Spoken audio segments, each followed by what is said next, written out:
a nation of builders. Strong over 500,000 workers, our auto sector has done more than build cars. It has built communities, livelihoods, and dreams. And behind every vehicle rolling off our assembly lines are Canadian workers with extraordinary skill. So, behind every vehicle rolling off our assembly lines are Canadian workers with extraordinary skill, families whose futures are tied to good jobs, and towns that take pride in knowing that the world relies on the quality of what we create. Today, change, from trade disputes to shifts in the industry, is testing our workers and our businesses. But for more than 150 years, Canada's auto workers have met every challenge with determination, skill, and heart. Et par-dessus tout, nous croyons que le Canada ne se contente pas de réagir seulement au changement. Il le façonne. Et c'est certainement le cas pour notre secteur de l'automobile canadien. We are at a defining moment in our history. The question before us is clear. How do we protect what we've built while positioning ourselves to lead what comes next? And our answer is simple. We are an auto nation. We have the best auto workers in the world. And we will build the best cars in the world for the world. And we will invest in those who invest in us. So, without further ado, ça me fait plaisir de vous présenter l'homme de la situation, la personne qui va nous présenter la stratégie automobile.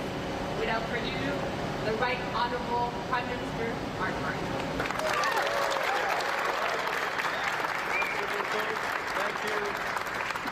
Thank you very much, Minister Jody, Minister DeBruze, and caucus colleagues. Let me just start. This is a great day.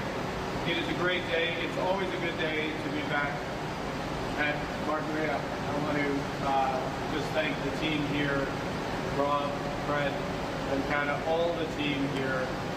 This is an extraordinary Canadian success story. This is a great day because we're celebrating a couple of births.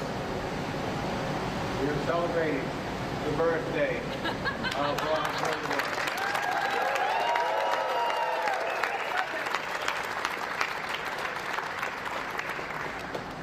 Because of Flavio Volpe's many contributions, we are celebrating the birthday or the unveiling of the Aero 2.0, which shows what the future of our motor is about. And we're celebrating the future of the world's greatest auto industry. We are here where Canada Strong is forged every day. Company, nearly 20,000 skilled workers come together to build the engine blocks, the transmission housings, the control arms, the future that helps drive our auto industry and our economy. And as you just heard, but you know this, you just heard from the Minister, this is a pivotal moment both for the industry and our economy. We know that U.S. tariffs have upended the bargain that's existed as long as I've lived. It's put our workers, our businesses, our country under a cloud of uncertainty. We also know, you see some of the innovation here, we know that the global auto sector has been radically transformed. Rapid shifts towards lower emissions, towards greater connectivity, towards even more advanced manufacturing. So the decisions that Canada makes now will shape careers, communities, and our economy for decades to come. And we will not miss this opportunity.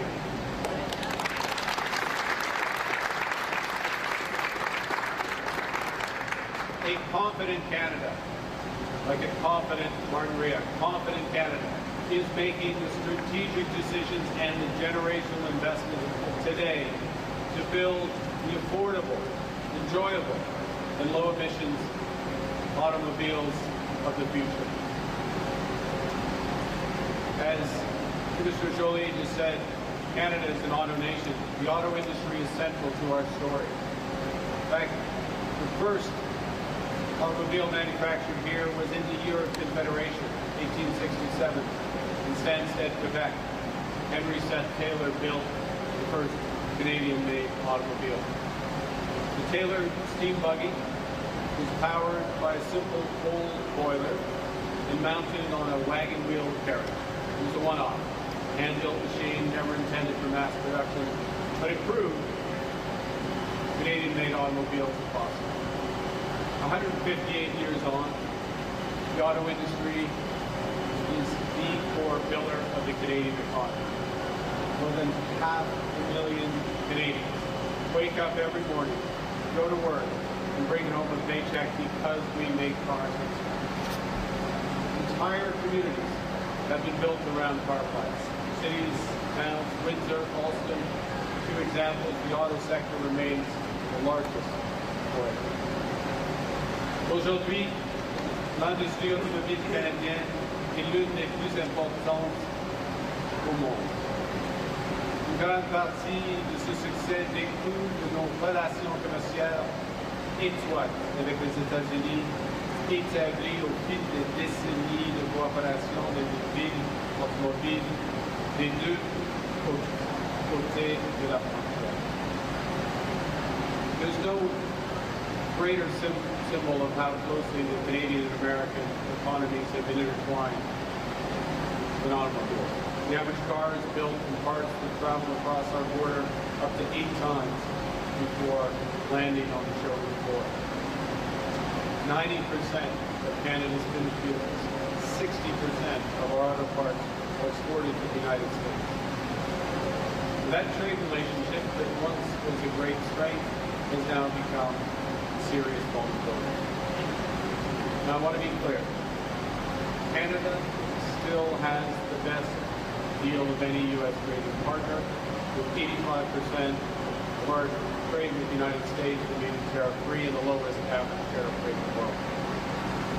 And as we prepare for the joint review of CUSMA that will begin later this year, Canada's new government remains focused on protecting this unique Canadian advantage. Our objective is to remove all tariffs in the auto sector to build the strongest North American auto sector. That's what we will build together.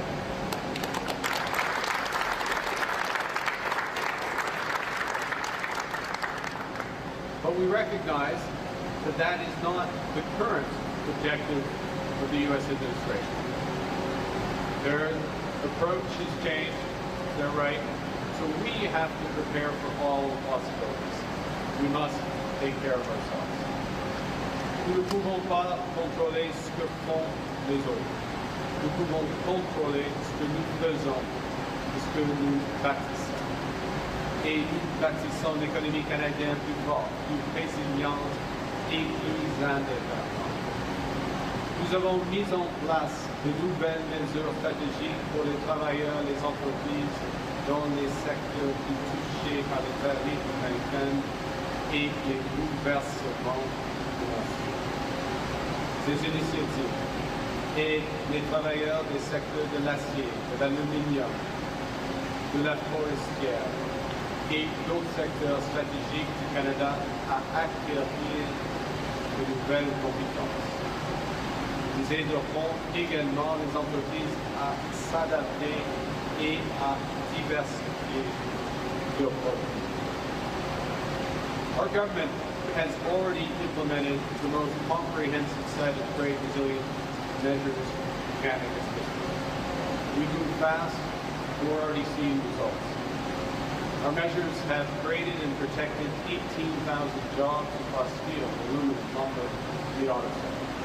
They've prevented more than 20,000 layoffs. We've unlocked almost $1 billion in private investment by small and medium-sized businesses. We provided income support for more than 6,000 workers with a total of 190,000 more expected benefits benefit, including in the auto. Nos travailleurs sont le moteur de notre économie. Alors que nous transformons nos industries face aux mesures financières prises par les États-Unis, nous nous assurons que les travailleurs canadiens puissent avoir les outils nécessaires pour accomplir cette transformation. The future of the auto industry is increasingly electric and connected. And so to remain competitive and to realize our potential, we must develop the entire value chain for next generation vehicles, harnessing Canada's exceptional capabilities in auto production, including the world's greatest workforce, including globally recognized parts suppliers and leading-edge research and development. We'll combine these strengths with new battery supply chains that will power the future of mobility, reinforced by Canada's IT expertise, world-leading AI and robotics technologies, to position Canada as a global leader in vehicle electrification and autonomous technologies. In the coming weeks, our government will unveil a new electricity strategy to double our grid capacity, to modernize our infrastructure, to deliver electricity that's more reliable, more efficient, crucially more affordable for Canadians. This will enable Canadians to adopt low-carbon technologies such as electric vehicles while supporting the electrification growth of our industries. With our deep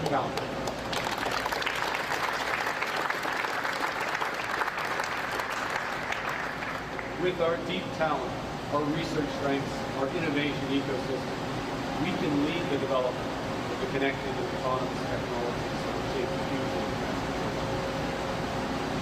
We will prioritize diversification, including new opportunities that will be created by Canada's defense industrial strategy to strengthen the industry and its supply chain while leveraging our existing trade agreements around the world. Les travailleurs et les industries du Canada semblent bien placés pour saisir cette occasion. Nous réalisons des investissements générationnels dans les minéraux critiques, incluant ceux qui sont essentiels à la fabrication des batteries, pour garantir notre place dans les chaînes d'approvisionnement les plus importantes au monde. Le Canada sera l'un des seuls pays au monde à disposer de tout ce qui est nécessaire à une chaîne d'approvisionnement complète en batteries de véhicules électriques. Nous disposons d'un réseau électrique propre à 80%. Et les coûts d'électricité résidentielle les plus bas et les coûts d'électricité industrielle le deuxième plus bas G7. So, we have everything we need to take the lead in the vehicle tomorrow. We're positioning Canadian workers and businesses to seize that opportunity. And that's why today we're announcing a series of strategic investments that will shape the future of mobility and advance manufacturing in Canada as part of the coordinated plan to build a stronger, more competitive, more independent country. Our strategy rests on 5 pillars. First, accelerating investment in Canadian auto manufacturing. Second, rationalizing emission reduction policies to focus on the outcomes that matter to Canadians. Third, strengthening domestic demand by making electric vehicles more affordable and reliable for Canadians. Fourth, establishing a comprehensive trade regime that strengthens the competitiveness of our auto sector. And fifth, protecting Canadian auto workers from the immediate pressures while helping them bridge the future.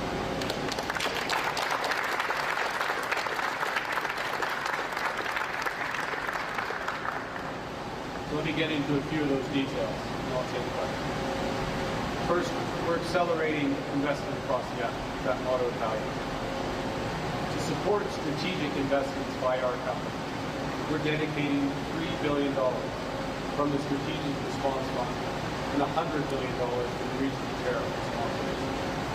This is capital that will help our businesses respond to its great disruption, help them pivot their operations, retool plants to increase productivity, invest in advanced manufacturing, and expand new markets.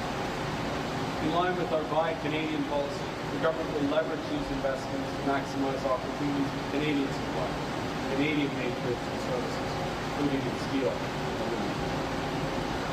We're also implementing the most comprehensive investment incentives for the auto value chain anywhere in the world.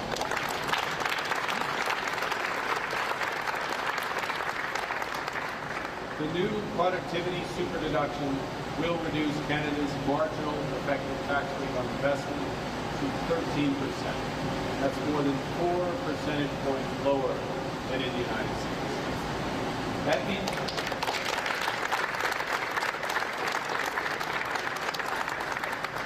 and let me be clear, this is very broad. It means businesses can immediately expense 100% of their investments in manufacturing machinery, in equipment, in buildings, in zero-emission vehicles, in clean energy equipment, in scientific research and development, productivity-enhancing assets, including patents, data network infrastructure, computers, and beyond. Further, in addition, to accelerate investment across the low-carbon mobility value chain, we're implementing the Clean Electricity Investment Tax Credit, we're expanding the Clean Technology Manufacturing Investment Tax Credit, and we're including a wide range of critical minerals. And we are reducing the tax rate for zero-emission technology manufacturers so they benefit from 1/2 of the normal corporate tax rate that is before production. Put simply, we're making Canada the best place to invest, the best place to build, the best place to go.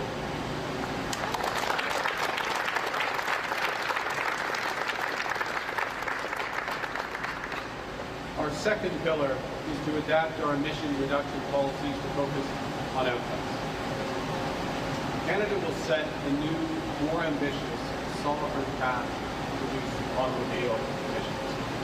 Will drive down emissions by more than doubling the stringency of Canada's vehicle GHG standards by 2035, achieving the equivalent emissions reductions of a 75% EV adoption. It won't stop there. By leveraging new investments in EV production, consumer incentives, and charging infrastructure, we'll work towards achieving the equivalent of a 90% EV adoption rate by 2030. The more stringent emission standards will enable the Government of Canada to repeal the electric vehicle accessibility act, so-called EVAS. Replacing EVAS with those stronger vehicle emission standards focuses on the results that matter to Canadians, while avoiding placing undue burdens on the Canadian automotive sector. This approach allows manufacturers to use a wide range of technologies to meet the standards and to respond to consumer preferences in the near term, all while driving EV adoption over time. The third way we will transform our auto sector is by becoming our own best customer. Au cours des 5 prochaines années, les ventes de véhicules électriques devraient représenter plus de 40% de toutes les ventes de voitures dans le monde. Aujourd'hui, près de 80% des véhicules électriques produits dans le monde proviennent de Chine et des États-Unis. Le Canada ne peut pas se permettre de rester avec les bras croisés. Les véhicules électriques sont l'avenir. Et notre gouvernement est déterminé à faire en sorte que cet avenir soit bâti par des travailleurs canadiens, fabriqués dans les usines canadiennes et propulsés par des voitures canadiennes. In a strong domestic market, we have a strong domestic market. We can buy what we build. So the government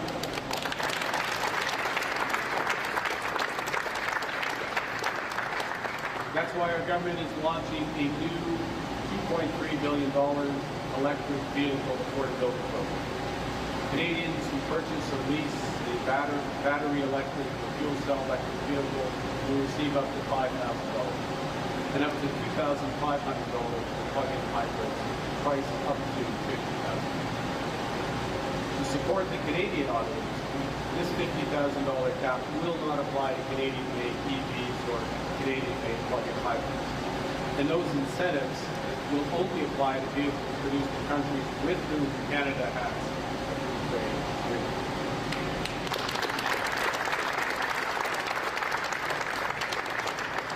We're also going to make it easier and more convenient for Canadians to charge their EVs, because too many Canadians worry about being able to reliably get charging for journeys, especially in rural and northern communities.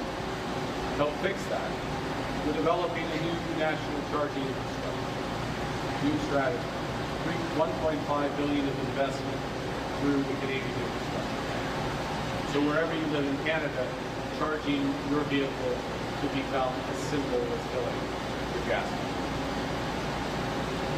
The fourth pillar of our strategy is to establish a comprehensive trade regime that strengthens the global competitiveness of our auto sector. Again, to be clear, Canada continues to favor the zero tariff regime of the United States of auto, because we know that will deliver the strongest American auto industry. But if the U.S.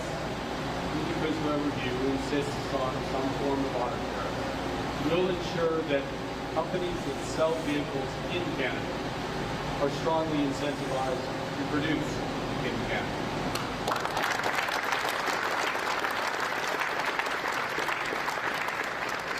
And to support this objective, we will explore strengthening our automotive emissions framework through a tradable credit system that would reward companies that produce and invest in Canada. In short, companies that manufacture and invest here with their credits, while companies seeking to sell vehicles in Canada without paying tariffs would be required to purchase these credits.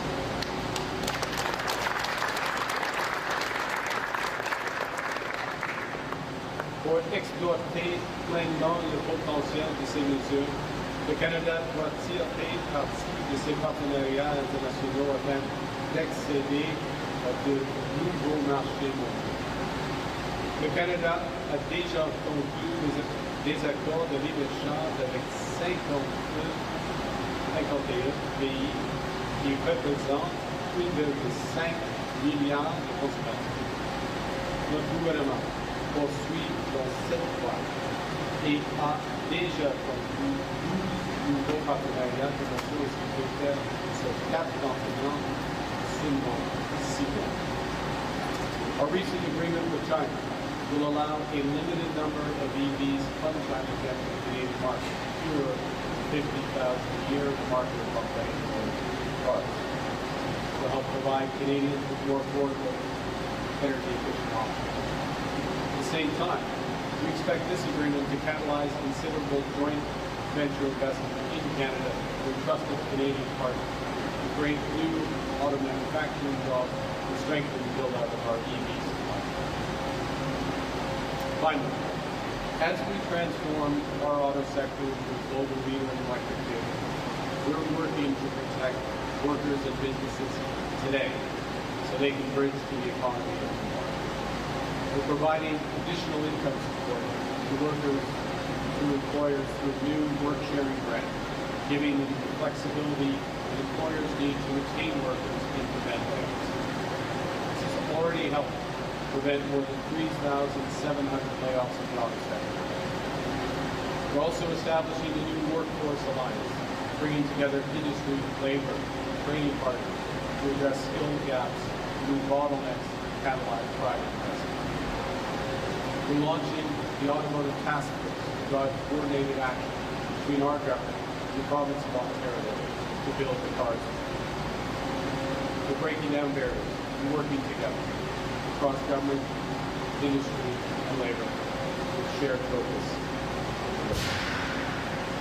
Ensemble, ces nouvelles mesures forment une nouvelle stratégie qui permettra à notre industrie automobile de faire du Canada une chef de file mondiale dans la de la production de biens électriques. Et nous nous concentrons sur ce que nous pouvons contrôler et dans le secteur automobile canadien, ainsi que travailler avec les communautés qui ont le développement à s'adapter, à être compétitifs et à réussir. When Henry Seth Taylor built Canada's first car, he could not have imagined what this industry would become.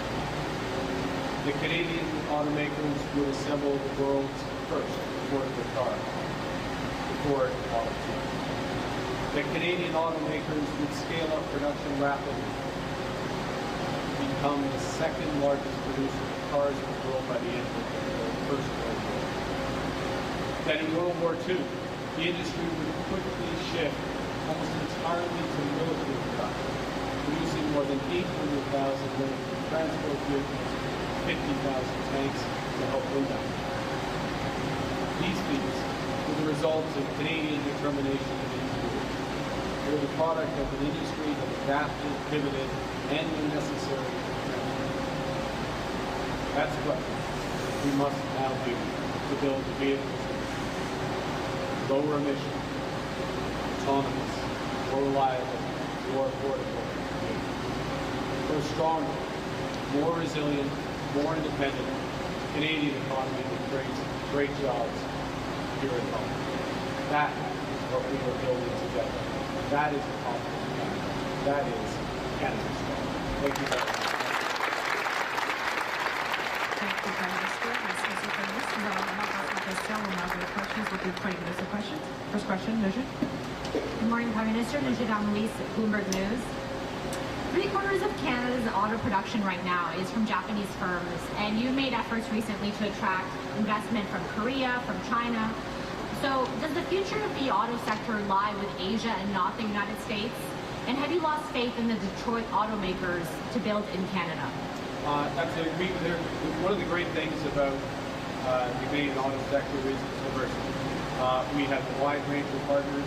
You're absolutely right that Japanese producers account for roughly 3/4 of the production of the major players. We have integrated supply chains across North America, in fact, broadly, companies like Mark Carney. We are in active discussions with a range of potential new investors from a broader range of countries, Korea, for example, in the Canadian auto sector, Canadian production.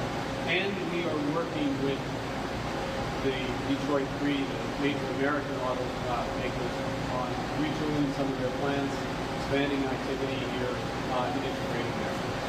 Importantly, the effectiveness of the work with the U.S. auto makers will be impacted by the results of the peaceful negotiations. We have a strong view that the most effective, strongest, resilient, competitive, affordable auto sector in North America is one where vehicles and parts continue to move across our borders tariff-free. That view is shared by Detroit automakers as well, and we'll be working hard in order to accomplish that. If that is not the case, we're putting in place a series of measures for production in Canada, for Canadians, for export.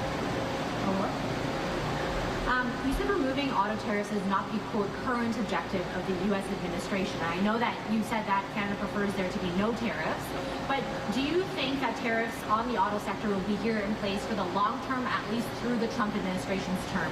I think, look, it's a review of the agreement. Under the current CUSMA agreement, it's not consistent with having auto tariffs that there are in place. We have matching counter tariffs.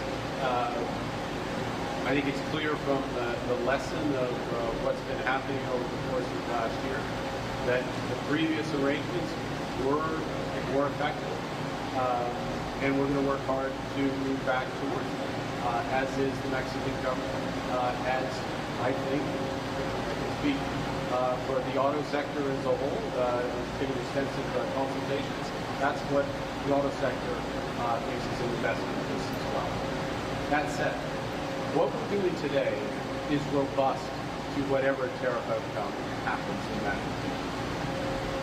The scale of the investment through the strategic response fund support, through those series of tax measures support, providing a better charging infrastructure to Canadians, incentives for Canadians to develop to buy electric vehicles, as well as developing the entire supply chain, critical minerals through the batteries, all the way through the final vehicle assembly, including the IT components, the robotics, and the AI components. All of that is in the interest of a highly competitive Canadian auto sector, irrespective of the outcome of those tariffs. Next question, Christian. Good morning, Prime Minister Nisha Patel, CBC News. Along with cutting the EV mandate, you've cut the consumer carbon tax, weakened the commitment to the oil and gas emissions cap. You're exempting Alberta from clean up energy regulations and abandoned a promise to plant 2 billion trees. Do you still consider yourself a leader on climate change? Absolutely. I consider Canada a leader on climate change and on focusing on climate change results. Let me enumerate what we're doing, and there is more to come. Minister Bruton is here, and working closely with the Minister in her responsibilities is environment and climate change, the Minister of Industry, myself, a host of industries are developing our climate change strategy, which will come out shortly. But let's be clear what we're doing, and I'm going to start with what we're talking about today. First is establishing through a huge range of direct support and tax incentives for the entire clean vehicle production chain, value chain, critical mineral development processing, battery infrastructure, through to tax incentives for clean manufacturing and manufacturing of low-emission and EV vehicles. So all of that in place, the most competitive investment regime by a mile for the auto sector, particularly. So that's number two. Incentives for consumers to adopt EVs, being put back. Number three, and a focus on the results in terms of the transition path of the industry. So we want emissions down. We're doubling, we're tightening by twofold our GHG emissions standards. And we're giving the industry the flexibility in how they achieve that. Whether through plug-in hybrids, EVs, more efficient ICE vehicles, there are multiple paths on this part as we ramp up our clean energies. In addition, and I'm not going to make too much more, in addition, I alluded to this, I said it, you will see it shortly, we are putting in place an electricity strategy, a good conversation with provinces on this, to double the scale of our grid in this country, which is a clean grid. Finally, with respect to Alberta and conventional energy exports, the LNG exports from that are coming, actual and prospective out of Vancouver, are top quartile or top decile, lowest emission LNG. The oil, if we have an oil pipeline, which we're working towards achieving to the west coast, it will be twinned with the Pathways project, the largest carbon capture project in the world, not just making sure that that's low emission oil and gas in the production and transportation of oil and gas, but we're creating an entirely new industry. So the point is, we are focused, we are dead focused on results, getting emissions down, making major investments that we need to get emissions down, and in the process creating more jobs for Canadians and a better future for our En français? Quel aspect? C'est une réponse longue. Pardon? Êtes-vous un leader encore environnemental? Oui, le Canada est une des chefs de file en ce qui concerne les initiatives environnementales. On va doubler notre capacité d'électricité propre au Canada. C'est dans notre stratégie d'électricité. Tous les initiatives aujourd'hui pour le secteur automobile renforcent des grands investissements dans les véhicules de basse émission, comme les véhicules électriques par exemple, y compris la supervision des crédits pour l'investissement net et tout cela. Et puis, on peut dire, créons des incentives à consommateurs afin d'adopter des véhicules électriques. Il y en a plusieurs d'autres aspects, mais c'est un gouvernement qui est absolument ciblé sur les résultats. Une des grands résultats, c'est la réduction des émissions et ça nécessite des grands investissements ici au Canada pour des bonnes jobs ici et de meilleurs avenir pour Okay, one quick one. Was this new greenhouse gas emissions standard system modeled with the impact it would have on the environment? And if it hadn't been, did it get rolled out without that? No, it was modeled with the, so I'll give you a sense, we are doubling, more than doubling, doubling on effect these standards. So we're moving from,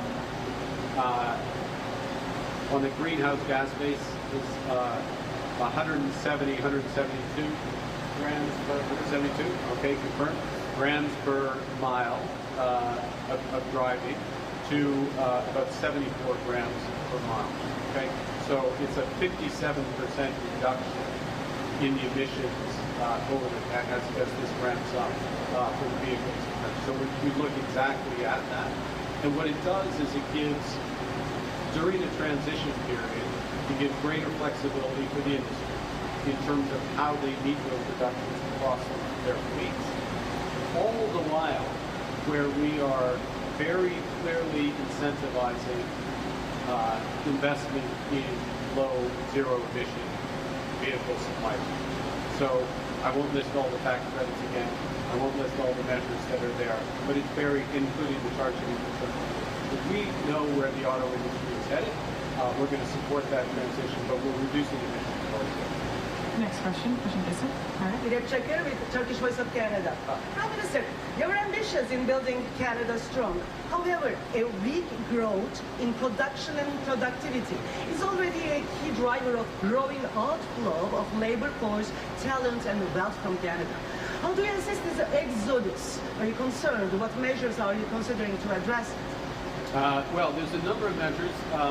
First, I'm not sure I recognize part of your premise about the exodus, but let me get to the core point, which is, and you're absolutely right, that the core issue for our country is to get productivity up. And there's nowhere more important. This is, I'm in a sector, literally in a sector that is constantly improving productivity. And now we see an opportunity for a step change in productivity and market share, quite frankly, in the Canadian auto sector, all aspects of the auto sector. That will require large investment. And so much of what we're doing today, some of it's consumer incentive, but the large amount of what we're doing today is to drive very large investment here in Canada. Everything from $3 billion on through those tax incentives and beyond. That will help drive productivity. And I'm just going to link it back, I'll hand it back to you, to the general question on questions on the environment and emission reduction. This government has a very strong view that lower emissions will be one of the drivers of competitiveness in the auto sector, the manufacturing sector, and the energy sector, and more broadly. That process of moving towards lower emissions will help drive productivity. So there's a congruence of what we're doing on emissions, getting those results, and productivity and growth and jobs. Another question.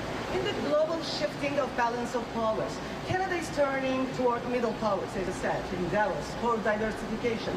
Do you see Turkey, a specific country, a crucial NATO ally, as a middle power with shared common ground for a new partnership? How do you assess potential cooperation, especially in defense and nuclear energy? Thank you for your question. First, let me reinforce a few things in it. One is Turkey is a vital partner in NATO, a vital partner in a very important and sometimes challenging part of the world. In addition, there is tremendous opportunity. Sima is here, and Makan is here, and we have a series of opportunities to deepen our commercial relationships with Turkey. I've begun those conversations with President Erdogan in New York, and we intend to follow up. That can include aspects of defense cooperation and nuclear cooperation, as you suggest. But it spreads much more broadly. I'll just make the observation that since we're here, Turkey is one of the leaders in manufacturing globally and advanced manufacturing. Those areas are partners. Next question, Kissa. Good morning, Prime Minister. Colin DeMello from Global News. So the purchase incentives, as you mentioned, only apply to countries with a free trade agreement. Can you confirm that the 49,000 EVs imported from China, those will not be eligible for the rebate? And is it your expectation that provinces should match the federal incentive? First, the answer to your first question is that is correct. They will not apply to the Chinese vehicles. It's not something we discussed with the Chinese arrangement. I will remind that under the agreement with China, that 49,000 vehicles, very quickly they get to a position where half of those vehicles are priced at 35,000 or less. So the incentive is in the price, if you will. That's the first point. And then the second part of your with the provinces, we haven't discussed that specific aspect with the provinces. I'll leave it to the provinces to make those decisions. I will say, Minister Jolie has helped lead this. We have been, as you would expect, in very close, constant discussions with the province of Ontario. Many examples of that, including the auto strategy, Premier Ford and I have had a number of conversations about this package. It's consistent. I don't know if the Premier will speak for itself, but we are aligned both in the fundamental importance of this industry and the direction of the measures to take to build into this law. Thank you. The U.S. president has obviously said that he wants to move auto assembly to the United States while Canada can continue to focus on parts. Your announcement today of a tradable credit system seems to suggest that you are acutely concerned about the future of that sector. Can Canada realistically come away from the CUSMA review with the domestic auto assembly fully intact as it is today? Well, look, in an industry as dynamic as autos, it's constantly being reinvented. There's changes, there's always changes in market share, investment, and competitiveness, and that's why the best companies adapt. Secondly, as I say, our view is a zero tariff regime is the best solution for the United States, Canada. We work for Canada, but it's also the best solution for the United States and Mexico. We'll work hard for that. You're right. The president has made that. That's his current view and preference. In that event, we're looking at this tradable credit system that will further incentivize production here, which is the right thing to do in that world, but also the very large investments that we're talking about, that is going to make our industry world leading regardless of the outcome of the United States. Next question, Barbara. Sorry, oui, en français là-dessus. En français, en ce qui concerne, c'est clair pour le moment, l'objectif du président des États-Unis en ce qui concerne la répatriation de assemblage final des automobiles. Deuxièmement, n'importe quel résultat de la revue de l'ACM, nous avons une stratégie maintenant qui va encourager très grand d'investissement à une échelle majeure pour le secteur qui va rendre notre secteur plus compétitif, plus compétitif, plus ici. We'll have time for one last question, Barbara. Good morning, Prime Minister. Barbara with Politics. Premier Ford is not here with you today. Does that mean that he doesn't support the strategy? The Premier will speak for himself. We've been spending a lot of quality time together, the Premier and I, recently. We spent lunch or discussions at his home on a number of issues, including very much this issue in preparation for today's announcement. We spoke at length yesterday, the Premier and I. We saw each other the day before. A lot of time for the Premier, but it's only so much time.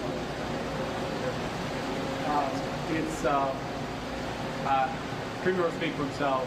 We're very aligned on these measures. This is a good look. I'll finish where I started. It's a great day.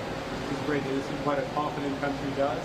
With a confident company, with confident, where's Flavio, here it is, hiding in plain sight, advanced manufacturing, producing the Aero 2.0, all Canadian parts, pointing to the future, celebrating the founder's birthday, we're moving forward, the government of Canada, and all that.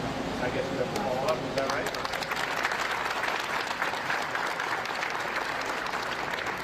Last follow-up, Barbara. Go ahead. Thank you. Even with former government policies, it was uncertain that Canada would hit its emission reduction targets. What would you say to Canadians who might think there's no way this more gentle approach is going to deliver those emission reductions? Well, the first thing is that in terms of our overall climate policy, as I say, in the coming weeks, we'll be releasing our climate competitiveness strategy, so we'll have more to say at that point. The second is this is a government that is relentlessly focused on results, relentlessly focused on the types of investments that are going to reduce emissions and create jobs, make the country more competitive. So that is what this entire pack, and this is integrated. This all is self-reinforcing. Incentives for consumers, building the clean auto supply, doubling the size of our green grid, a trade strategy that reinforces all of that. All of that works together. Create jobs for our economy. Alors, dernière question, très rapidement. Est-ce qu'on peut le savoir en français sur Ford, pourquoi il n'est pas là aujourd'hui avec vous pour être support de stratégie? Alors, c'est pour le Premier ministre Ford de répondre directement, mais il n'y a pas de message. Nous sommes absolument alignés en ce qui concerne ce secteur. Nous avons eu plusieurs discussions, moi et lui, Madame Joly, et puis plus récemment, la semaine passée, nous avons une stratégie de collaboration entre la province et le gouvernement. J'ai eu des conversations, comme je viens de dire, la semaine passée en ce qui concerne. J'ai rencontré le Premier ministre Ford jeudi la semaine passée à Ottawa. Je l'ai vu à Ottawa il y a 2 jours. J'ai eu une longue conversation téléphonique avec lui hier. Nous sommes alignés, nous sommes dédiés au secteur automobile en Ontario, au Canada, et nous sommes très confiants pour l'avenir de ce secteur et pour les travailleurs.